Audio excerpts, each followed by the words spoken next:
Olá a todos, beleza, gente? Vamos para a segunda parte do nosso projeto, né? Então, eu enfatizei nessa parte uma aula, tá? Uma pequena aula mostrando os fundamentos básicos da bateria, do instrumento, de tocar bateria, ok? Abordei os seguintes temas. Primeiro, a história do instrumento, né? Quando é que surgiu a bateria, etc. Segundo, o nome das peças e uma pequena atualização. Por que uma atualização? Porque a bateria é um instrumento, né, formado por instrumentos de percussões, por tambores, pratos, ok? E como os tambores eles são tão antigos quanto nós humanos, a linguagem com o passar do tempo foi mudando muito e existe uma linguagem mais adaptada para o instrumento aqui, para a bateria, ok? Depois disso eu falei sobre postura, né, a forma de se sentar aqui, tocar, postura, manter a coluna reta, né, como utilizar aqui os braços, as pernas.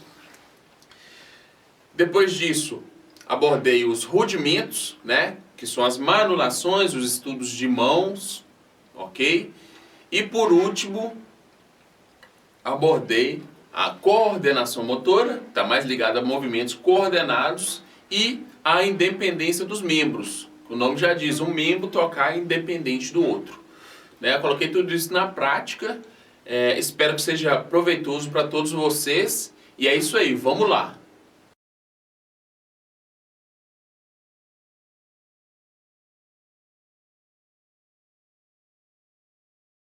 Beleza, gente, vamos começar falando das bandas civis. As bandas civis geralmente são compostas por instrumentos de sopros, né? Vários instrumentos de sopro e alguns instrumentos de percussão. Bumbo, né? A caixa, surdo, os pratos, né? É o seguinte, antigamente a gente chamava esse instrumento aqui de bateria americana. Por isso que eu coloquei esse nome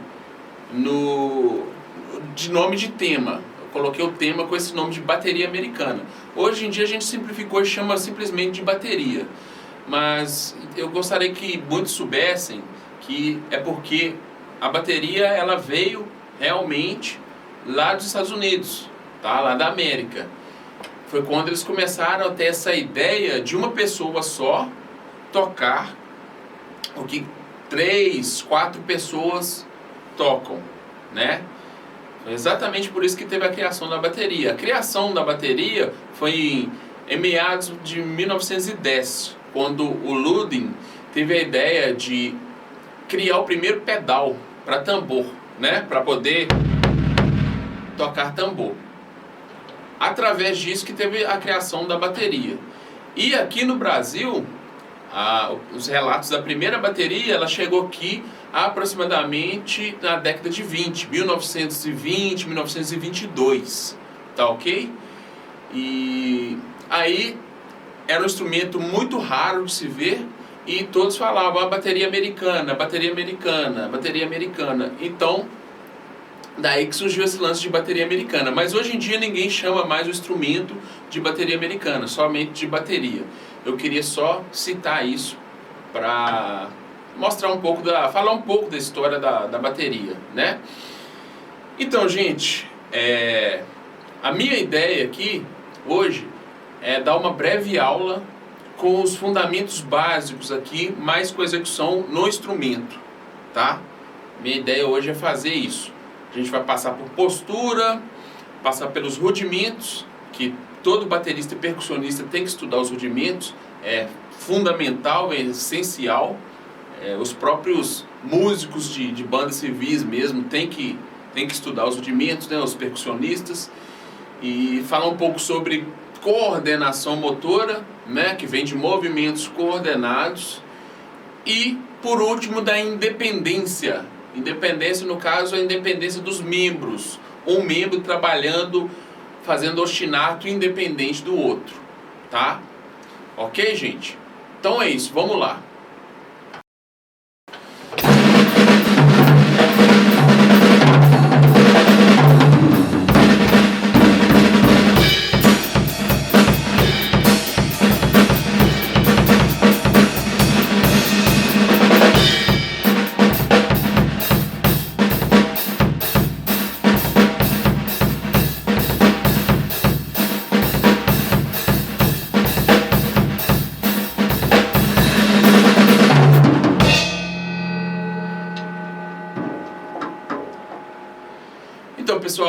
o seguinte, vamos começar falando pelo nome de cada instrumento, né? De cada peça. Lembrando que os tambores é algo que, desde que existe a humanidade, vamos assim dizer, existem os tambores, tá, gente? A bateria é uma junção, né, de instrumentos de percussão, né, que foram adaptados para uma pessoa fazer o trabalho de 3, 4 percussionistas e assim por diante, tá? Então, vamos começar falando do tambor mais grave. O tambor mais grave é o que a gente toca aqui com o pedal, com o pé, que é o bumbo, ok?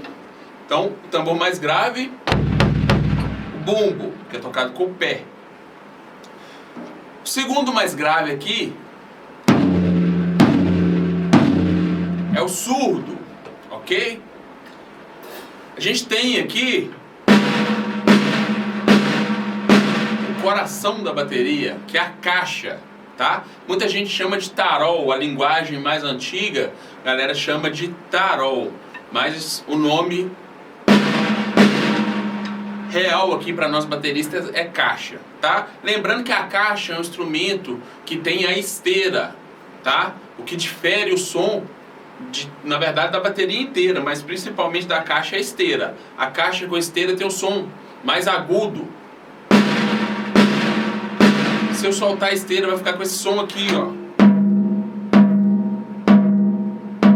Parece que não, mas influencia em toda a ambiência do local aqui. A esteira tá ligada na pele de baixo aqui da caixa, né? Se eu pisar no bumbo sem a esteira eu tenho esse som. Se eu voltar com a esteira, ó, o som já fica diferente. Então a esteira, ela é algo que é peculiar da caixa. Por isso que eu brinco que a caixa é o coração da bateria. Geralmente você vê vários kits montados de vários jeitos, um diferente do outro, percuteria, etc. Mas sempre tem uma caixa no kit, ok? E aqui a gente tem o tom. Tá? Geralmente a bateria ela vem com 2 tambores, 2 tons. A gente só enumera tom 1, tom 2, tá? Muita gente antigamente chamava de tom-tom, mas na verdade é só tom mesmo o nome. Não que na verdade seja só tom mesmo o nome. Hoje em dia a gente só chama de tom mesmo.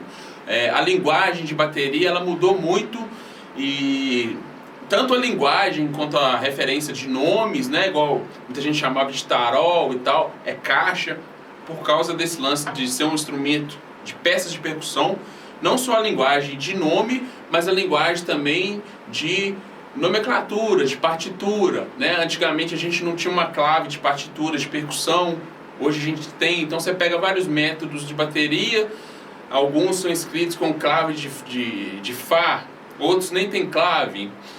Hoje em dia a gente já tem a clave e tal, então estou falando de forma mais atualizada, beleza, pessoal? E aí a gente tem aqui os pratos, tá? Esse prato que a gente toca com o pé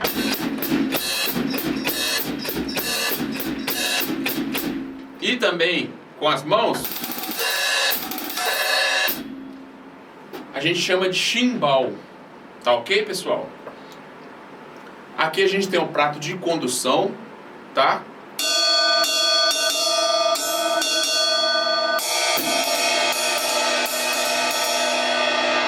Ele tem mais esse som de sino, tá? É pra gente conduzir mais as levadas. Aqui eu tô com outro prato de condução, mas geralmente aqui a gente usa um prato de ataque, que é um prato que tem um som mais aberto, tá? Um som mais de efeito. Ok? Então assim, tem diversas variedades de pratos. A gente tem o China, tem os splashes, tem um monte de prato de acordo com o tamanho, a polegada. A mesma coisa funciona com os tambores. O tambor maior aqui ele é mais grave, o tambor menor ele é mais agudo. A mesma coisa com os pratos. Os pratos maiores eles são mais graves, né? Tem um som mais aberto, e os menores eles são mais agudos. Tá ok, pessoal? É isso, vamos lá. Tá, vamos começar falando do fundamental, que pra mim é a postura. Bom, existem vários instrumentos de percussão, né? Os próprios tambores e tal, muitos a gente toca em pé, muitos a gente toca em cortejo, caminhando, mas no caso da bateria, do instrumento, né, da bateria, a gente toca geralmente sentado. Então vamos falar sobre o banco. O banco para mim é uma das peças mais importantes da bateria, tá?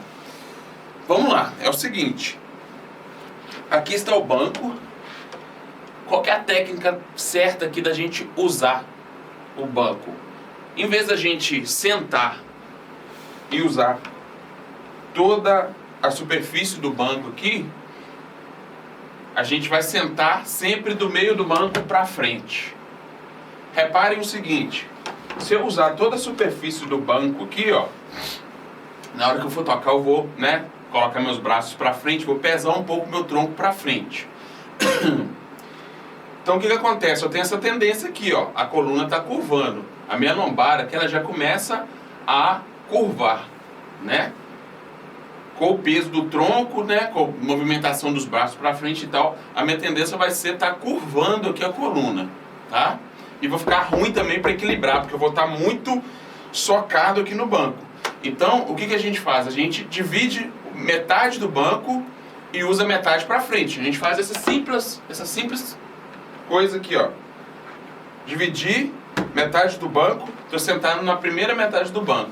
A diferença, agora o meu abdômen, ele ficou rígido. Com o meu abdômen rígido, eu não vou conseguir dobrar a minha coluna aqui. Então eu posso tocar aqui, movimentar os pés de forma tranquila, que eu vou ter melhor equilíbrio para movimentar os pés e vou utilizar as mãos sem estar curvando a coluna. Então isso é muito importante, viu, gente? Sentar sempre do meio do banco para frente para poder ficar com a coluna ereta, ficar com a postura certa para tocar. Beleza? Vamos falar aqui agora, simplesmente, eu não vou entrar em técnica nem nada, a gente vai falar agora das formas de segurar as baquetas, tá? Tem essa forma aqui que é muito usada no meio percussivo em si, né? Baterístico e instrumento de percussão. A gente chama essa forma aqui, que é as duas mãos segurando a baqueta de forma igual, de matched grip, tá? Que é a pegada aqui convencional, beleza? Quando a gente usa a palma da mão para baixo, do jeito que eu tô aqui, a gente chama de German grip, pegada alemã. E quando a gente usa a palma da mão para o lado, igual eu estou aqui, geralmente a gente usa essa pegada mais utilizando os dedos, a gente chama de pegada francesa, ok? E temos a pegada tradicional grip. O tradicional grip, ele vem exatamente desse lance de bandas civis, né, de cortejos, etc., pelo fator, né, das pessoas tocarem o tambor caminhando com ele no tronco e não conseguirem tocar o tambor dessa forma. Então o que eles fizeram? Adaptaram a pegada desse jeito para ficar mais confortável de poder tocar o tambor, né? E essa pegada ela foi adaptada também para a bateria. Então essa pegada ela se chama traditional grip, matched grip, German grip, French grip, traditional grip. Então é isso, eu abordei o banco, né? A postura da coluna. Beleza, a gente tem que se ligar agora na postura das pernas aqui, em relação ao joelho, que vai ser uma postura de um ângulo de 90 graus, aproximadamente 90 graus, né? Aproximadamente aqui o joelho vai fazer 90 graus, como se fosse um L. Essa mesma coisa funciona para os braços aqui também, tá, gente? Para a altura aqui do tambor, da caixa. Braços também com aproximadamente um ângulo de 90 graus. Nada de tocar assim com a peça muito baixa, nem com a peça muito alta, abrindo os cotovelos, tá ok? Então, é isso aqui aproximadamente, um ângulo de 90 graus para as pernas, um ângulo de 90 graus para o braço, tá ok?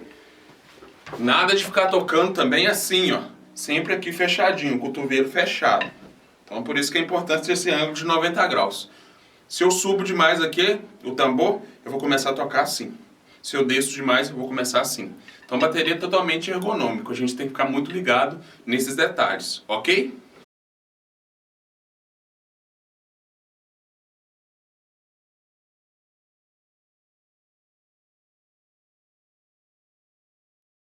Vamos lá, pessoal, o que são os rudimentos? Os rudimentos são fundamentos, tá? No nosso caso aqui da bateria, são combinações, né? A gente vai padronizar alguns toques, né? Estudando as manulações, que são as escalas de cada toque por mão, e a gente vai ter, assim, os rudimentos, né? Geralmente a gente estuda basicamente ao menos 5 rudimentos, que são os toques simples, né? Single stroke, os toques duplos, né? Double stroke, conhecido aqui no Brasil também popularmente como Papa Mama, os paradiddles, que são combinações entre os toques simples, duplos ou até mesmo triplos, flans e drags, ok? No vídeo aí vocês vão ver que eu vou estar explicando cada um deles aí e executando, tá ok? É isso então que é o rudimento. São os rudimentos, ok, pessoal?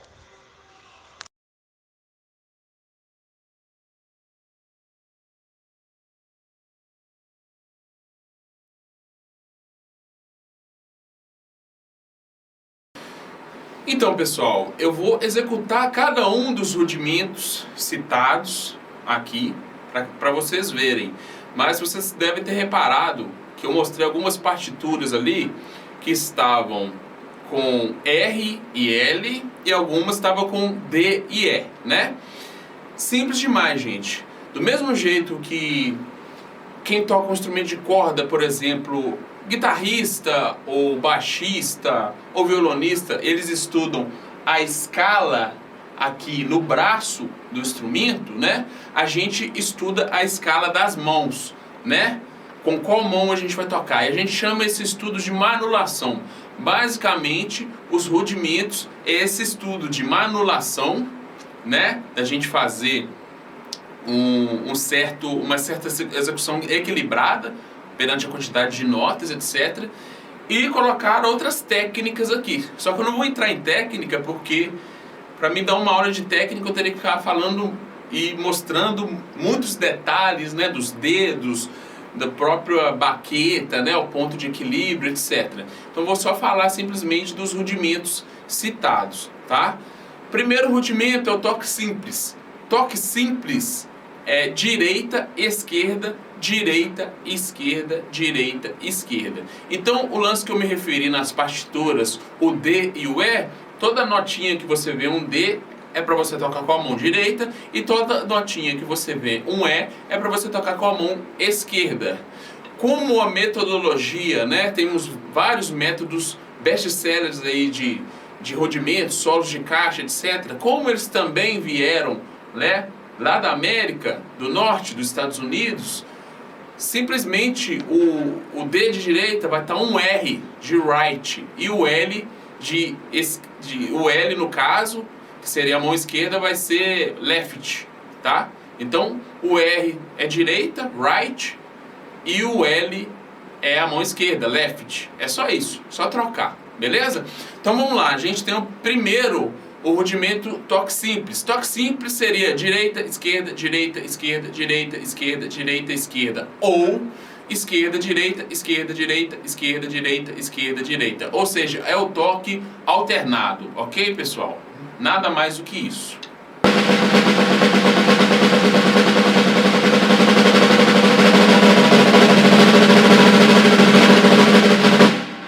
Nada mais do que isso. O toque é alternado, sempre alternando. Pode começar tanto com a direita, direita, esquerda, ou com a esquerda, esquerda, direita, esquerda, direita, esquerda, direita. Beleza? Esse é o toque simples ou single stroke roll. Beleza? Toque duplo. Toque duplo também chamado de double stroke ou Papa Mama. Aqui no Brasil ele é popularmente conhecido como Papa Mama ou Tata Mama. Tá ok? O nome já diz tudo. Duas notas, um movimento e duas notas, outro movimento e duas notas, um movimento e duas notas, outro movimento e duas notas. O maior erro com o toque duplo é a pessoa achar que são dois movimentos, mas geralmente a gente quer fazer o quê? Um movimento e duas notas, a gente quer trabalhar o rebote do tambor, tá? Então é isso, ó.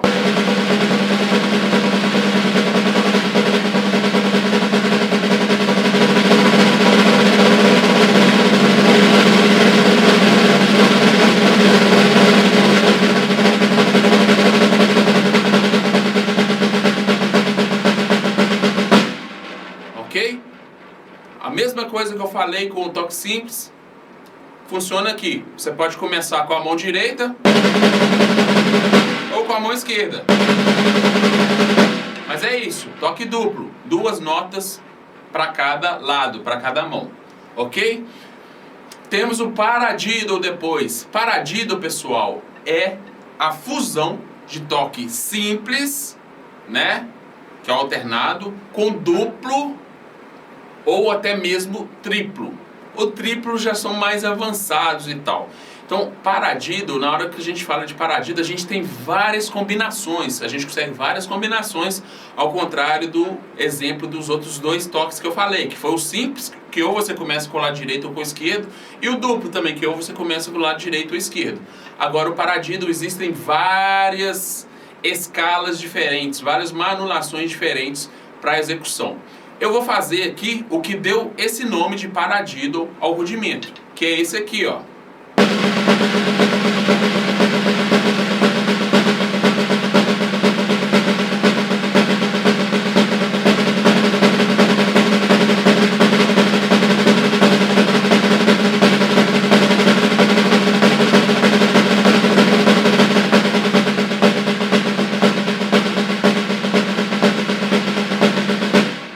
Ok?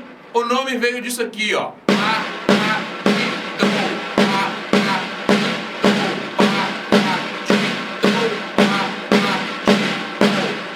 Fusão de toque simples com toque duplo.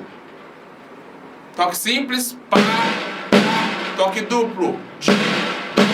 Inverte, toque simples, pá, toque duplo.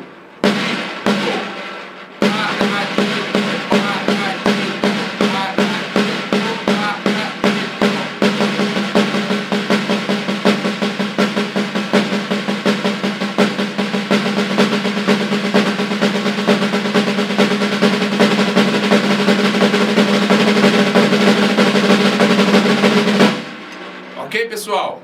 Depois a gente tem o flam. Flam, por que tem o nome de flam? Porque é uma nota coladinha na outra, uma nota forte e uma nota fraca. A nota fraca, ela antecede a nota forte. Então a gente vai ter isso aqui, ó.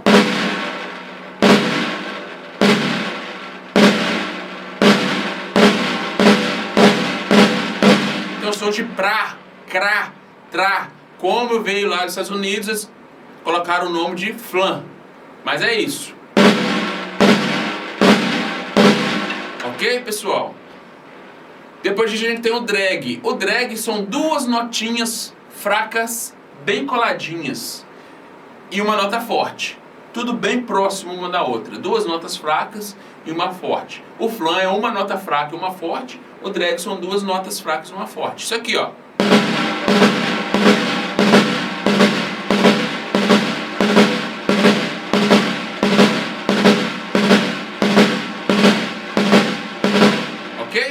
É legal estudar solos de caixa. Solos de caixa, às vezes, ao invés da gente ficar estudando rudimento por rudimento, a gente passa por todos os rudimentos de forma musical. Por exemplo...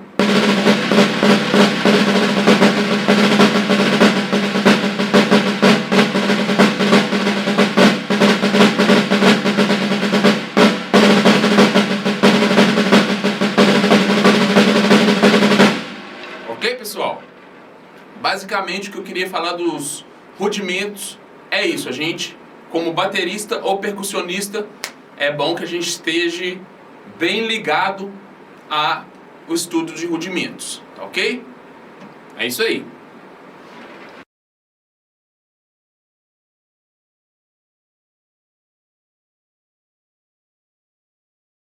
Bom, pessoal, é o seguinte, para fechar agora, eu gostaria de estar falando da execução na bateria em si. Então eu vou falar sobre coordenação motora, primeiramente. Vou dar aqui um exemplo.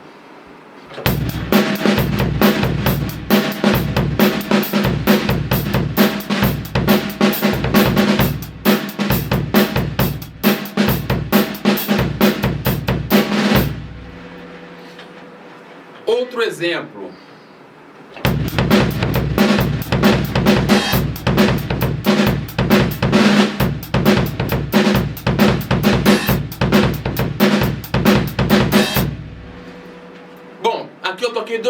grooves, né, 2 levadas, que entram nesse quesito de coordenação motora, ou seja, são movimentos coordenados.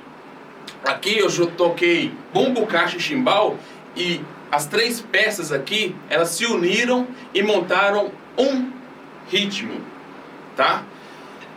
É isso, movimentos coordenados. Agora, eu vou dar exemplos aqui de polirritmia.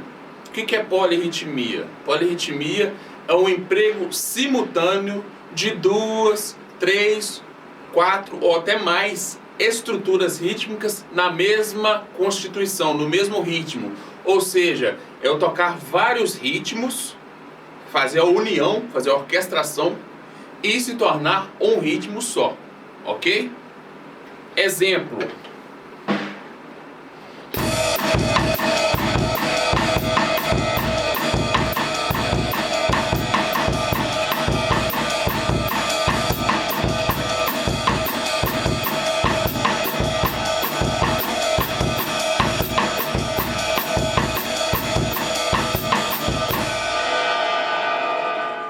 Reparem que cada membro agora tocou um ritmo. É diferente. Outro exemplo.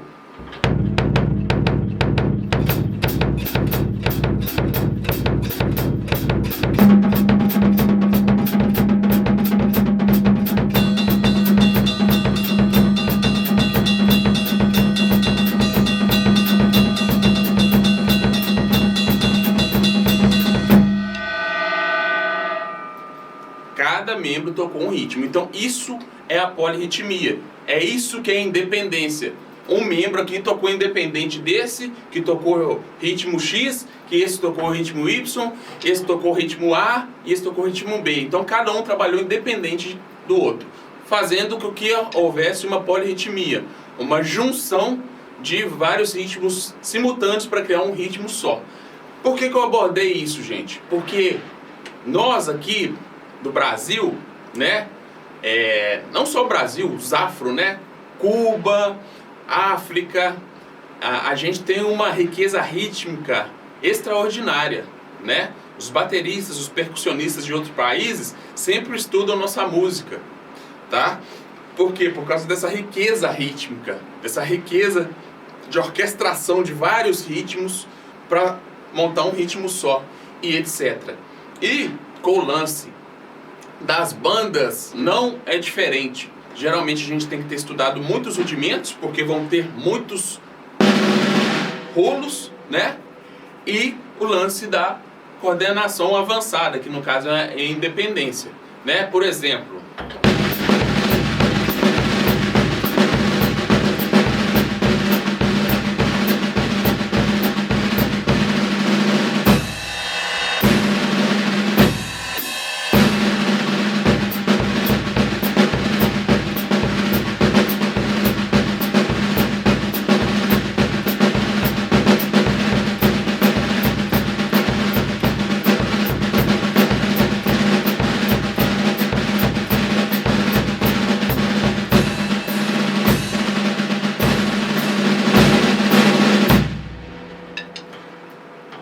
ok, pessoal? Então, foi essa a aula, né? Foi uma pequena aula aí de bateria, com alguns dos fundamentos. E na próxima aula, eu já vou fazer a execução tocando em cima das músicas e falar um pouco de cada uma das músicas, tá? Pra gente finalizar aí. Bom, foi um prazer. Saúde e vida longa a todos. Muito obrigado e tchau, tchau.